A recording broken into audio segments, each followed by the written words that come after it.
Don't call these boys small. Colorado's offensive line has been rebuilt, and they are big, mean, and violent, Scotty. Not much turnover, or a lot of turnover, I guess, from last year. Not many returners. Right. Only a handful. And YoYo, Chauncey Gooden, Andre Roy is back in the fold. Phillip Houston is back in the fold. Larry Johnson as well.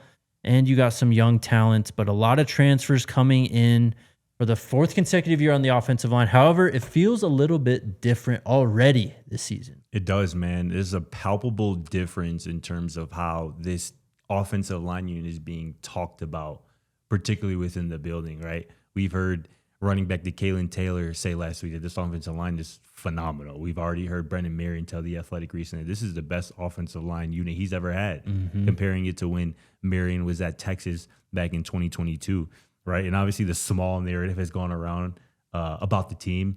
That just straight up cannot be applied to this offensive line. You can call some of the receivers small. Okay, sure. Them boys can also run. But when it comes to this offensive line unit averages 6'5", 310 pounds. And when you look at this potential starters on this offensive line, I think those numbers, particularly on the weight side of things, even jump up even further, man, because you have added some productive, experienced transfers.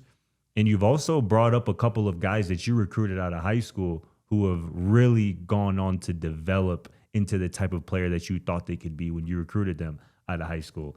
And we can just go right into it. Chauncey Gooden is kind of the perfect example of that, right? A guy that they got out of the 2025 recruiting class, was a true freshman last year, got his feet wet here and there sparingly, but now he looks like he's going to be a starting guard for this football team this year, right? Coach Hegeman, offensive line coach, said that Chauncey Gooden is the most violent player on that unit. This is a guy 6'3", listed at 380 pounds, like a real mauler and a road grader in the run game. And he is going to bring a physical identity to this offensive line unit, particularly in the run game for this go-go offense that this unit just hasn't had in years past.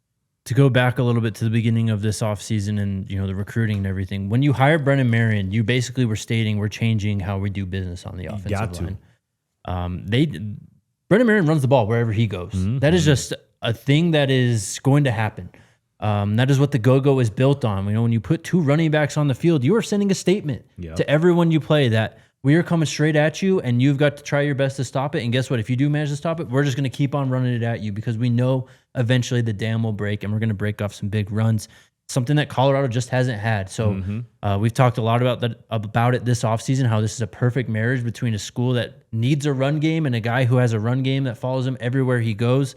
And the talent you brought in is proven as well. You got a lot of experience in terms of these transfers. Leon Bell started games at Cal, graded out pretty well last year when you look at all the analytics sites. Bo Hughley, not a lot of playing time, but again, you talk about Chauncey Gooden and Javon McFadden as a recruiting pedigree. That's exactly what Bo Hughley is as well. Javen Richardson coming in, played a lot of football at Mizzou. Even guys like Andre Roy, who was maybe a factor last year more so in the competition. That is a proven player, at least in the depth wise, that is going to help you out at some point, whether even it's just practice this year. Coach Prime has talked a lot about how much he loves this offensive line this offseason. Yeah. He's never really done that before. He's also talked about how it's 8 to 9 deep, and it's also the mentality of these guys that's really been the changing factor, and it's why he loves them so much. I think you got a handful of future pros in this room. I think that you have a handful of guys who have something to prove as well in this room. So you put that all together, you can see exactly why everyone on the team is impressed with this offensive line. I mean, Kalen Taylor, one of the quotes of camp so far, talking about this offensive line being phenomenal.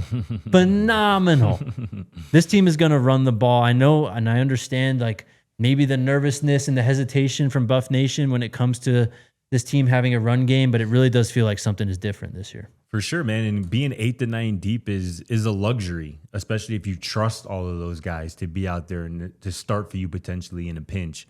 But you got to have a starting five, right? And, Coach Gunnar White said that his deadline is the night before game one, the night before the week one opener against Georgia Tech. But although he has said that competition is at every spot, that there are no position medals that have been won, I do think they have a pretty good idea of what that starting five on the offensive line is going to look like week one, right? We already talked about Chauncey Gooden, taking up one of those guard spots. You mentioned Javon McFadden, the Ohio State transfer, another second-year guy who looks to be the other starter at the other guard spot. Really impressive throughout fall camp, right? Impressive in week 1. That kind of carried over into week 2 of fall camp. And then at tackle, you mentioned Bo Hughley, the Georgia transfer at left side. Leon Bell, who was blocking started games for Cal last year, one of the best young quarterbacks in college football, and JKS protecting him. Center is the spot that we kind of have real eyes on right now when it comes to a competition. This is a legitimate 3-way competition. We thought maybe at the beginning of this offseason, it would be Demetrius Hunter's job to lose, right? The Houston transfer who started every game over the last 2 seasons in the Big 12 for the Cougars.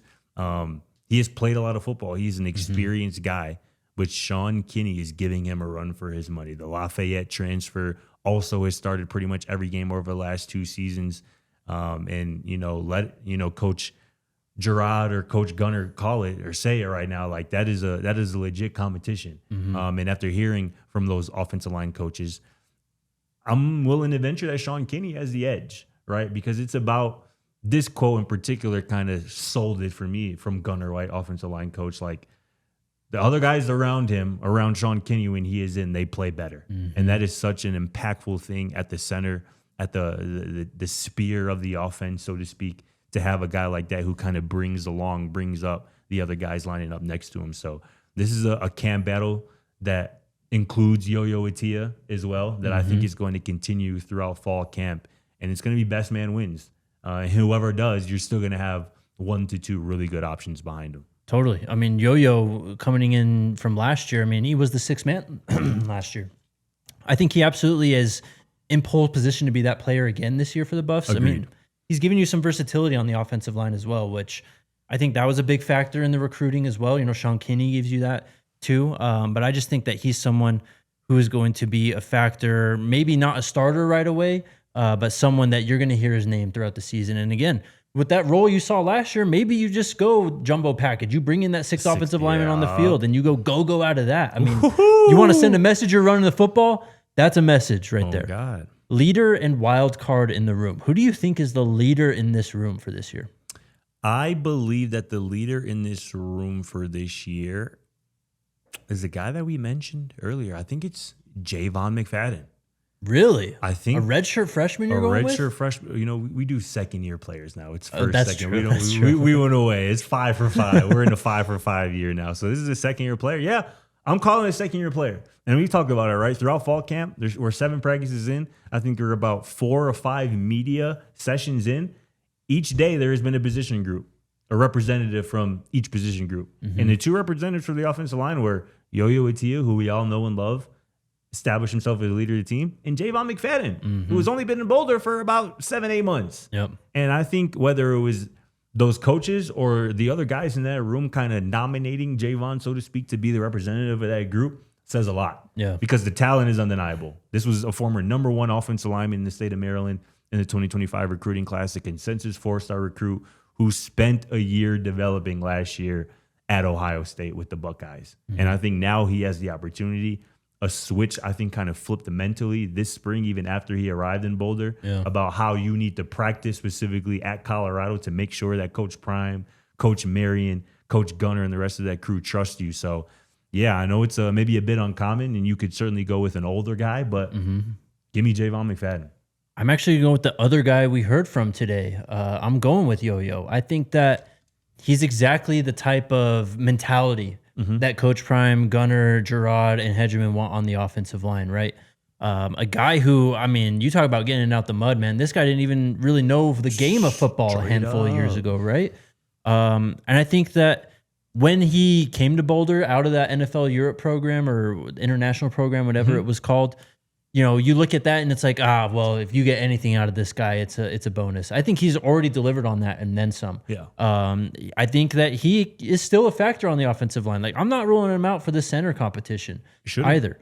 I think he's a very smart player also, and I just think, again, the mentality, Coach Prime's kind of stamped him as one of his favorites. I think that is the guy who sets the tone and is going to be the one metaphorically leading them out onto the field. I don't know if he'll make the front 5, but I think that is exactly the type of player, when you talk about leader, that is leading this offensive line. Who's your wild card in the room? My wild card is going to be Jose Soto. Yep. A guy that is kind of flown under the radar a bit. I think maybe all offseason. And I think that has kind of continued into spring as guys like Chauncey and Javon have kind of emerged. But trust is a word that we heard a lot from these offensive line coaches this week.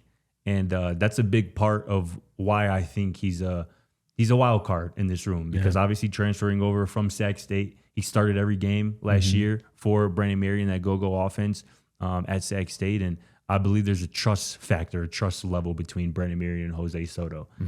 Again, he probably won't be a starter, but that's a guy who, if needed, can plug and play at either guard spot and be counted on and trustworthy. Love it. I'm going to go with Larry Johnson III at 6'7", 350. I think if he ends up earning a starting spot on this offensive line, you have one of the biggest offensive lines in college football at that point. I think he gives you a little bit of versatility in terms of playing guard and tackle. And I just think that, he was injured at times last year too, right? So I don't think we really got to see a very healthy Larry Johnson at that point.